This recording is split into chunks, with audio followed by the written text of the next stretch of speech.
Hello everyone, welcome back to the channel. Today I want to bring you to a quiet, healing farm where life moves slowly, but emotions run deep. This is the touching story of Tieu Lac, a gentle, hard-working girl from the countryside, and CEO Quan, a powerful man from the city who came here to recover from illness. The early morning sunlight gently filtered through the lush green leaves, bathing the small wooden house in a soft golden glow. Tieu Lac was already busy in the kitchen, her hands moving with care as she prepared breakfast. The simple aroma filled the air, creating a warm and peaceful atmosphere. "What are you doing, sir?" she asked softly, her voice full of genuine concern. Quan sat nearby, still a little weak but clearly improving. He looked at her with warm eyes that were rare for a man of his status. "I'm just resting," he replied gently. "I've finished preparing breakfast, Mr. Quan. Please come in and eat while it's hot," Tieu Lac said with a small smile. Quan nodded. "You can go outside and wait for me a moment. I'll tidy up the farm first. Sitting too long makes my arms and legs ache." Tieu Lac hesitated briefly, then nodded. "Okay, I'll go cook for you." In those simple, everyday moments, her cooking for him allowing her to care for him, something quiet and beautiful was slowly growing between them. No dramatic words, no grand gestures, just small actions that made the distance between the wealthy CEO and the poor farm girl feel a little smaller each day. The farm was calm, birds sang softly in the distance, and the morning breeze carried the fresh scent of earth and growing plants. In this healing place, two very different hearts were beginning to understand each other without needing many words. After the simple but warm breakfast, Quan looked at Tieu Lac with sincere gratitude in his eyes. "Thank you," he said softly. "You've taken care of me these past few days while I was sick. Now that I'm feeling better, you don't need to stay home and look after me anymore. If you have work or want to go somewhere, feel free to go." Tieu Lac lowered her head, feeling a mix of emotions. She had grown used to being by his side. His words gave her freedom, but they also created a strange emptiness in her heart. "I was planning to go harvest something today anyway," she replied quietly. Quan nodded gently. "All right, finish eating first, then you can go do your work." A comfortable silence settled between them. Only the sound of wind rustling through the gourd trellis and leaves could be heard. Quan watched her clean up, his gaze following her small figure. He felt something unfamiliar stirring deep inside. In the busy city, his life was filled with pressure and power. But here on this quiet farm, even the simplest things suddenly felt precious and meaningful. Tieu Lac picked up her basket and left with a light heart, carrying a small hope with her. To her, his permission wasn't just words. It was rare trust and respect. Under the bright afternoon sun, Tieu Lac stood before the lush gourd trellis. Her hands moved carefully, choosing the best gourds and cutting them with skill. A customer came by, and after a quick conversation, she sold the fresh gourds and received a small amount of money. It wasn't much, but it was honest earnings from her own hard work. She smiled warmly and carefully put the money deep into her pocket, as if protecting a tiny treasure. Sweat dripped down her face from working under the sun, yet her heart felt light and happy. For a brief moment, she forgot all her worries. This was her simple joy, earning a living through honest labor on the land she loved. The farm looked beautiful in the sunlight, with green vines climbing high and gentle winds blowing across the fields.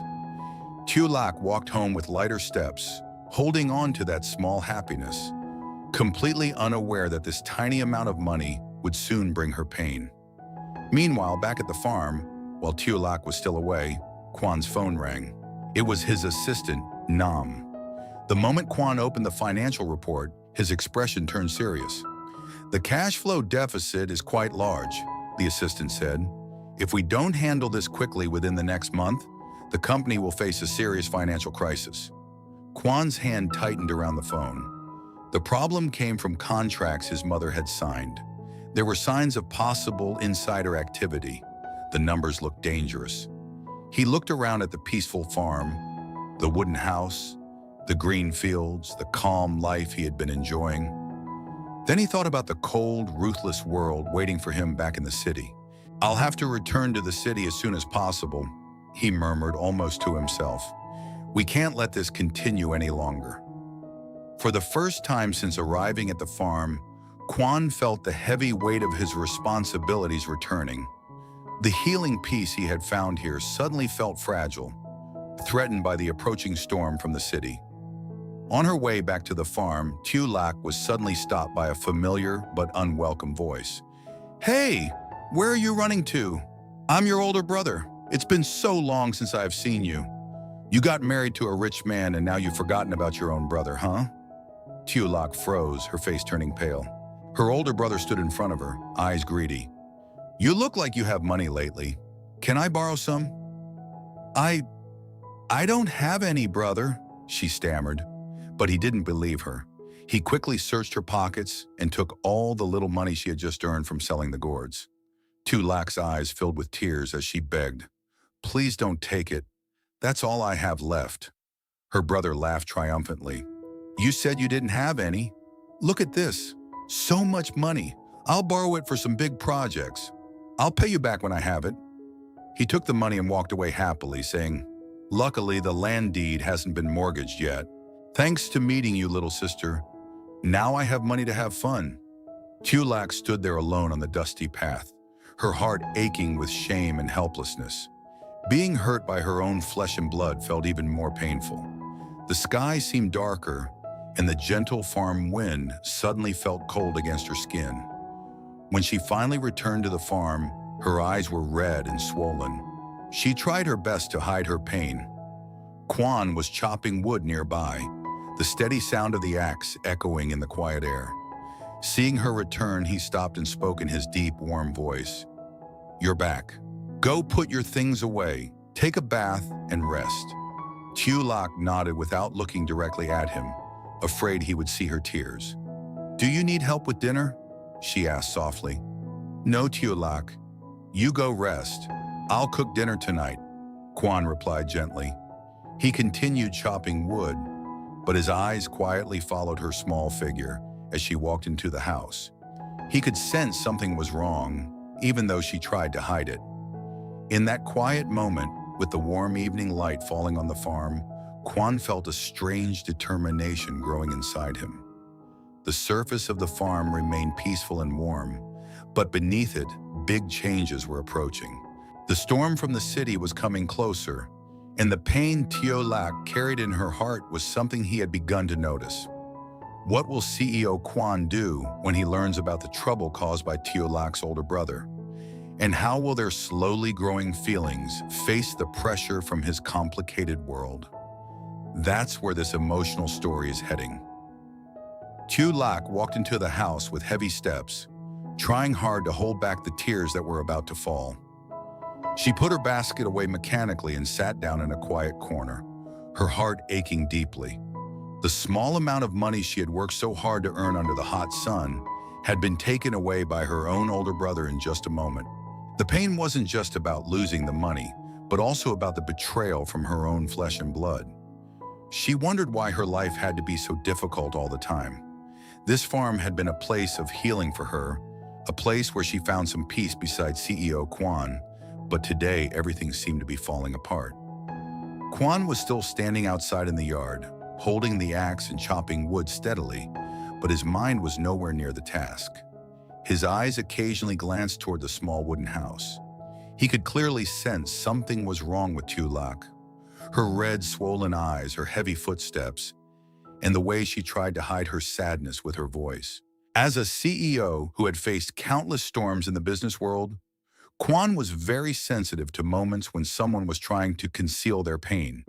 He didn't ask directly because he understood that for a girl like Tieu Lac, silence was sometimes the only way left to keep her remaining dignity. Inside his mind, two strong thoughts were pulling him in different directions. One side was his heavy responsibility toward the company. The financial report Assistant Nam had sent showed an extremely dangerous situation.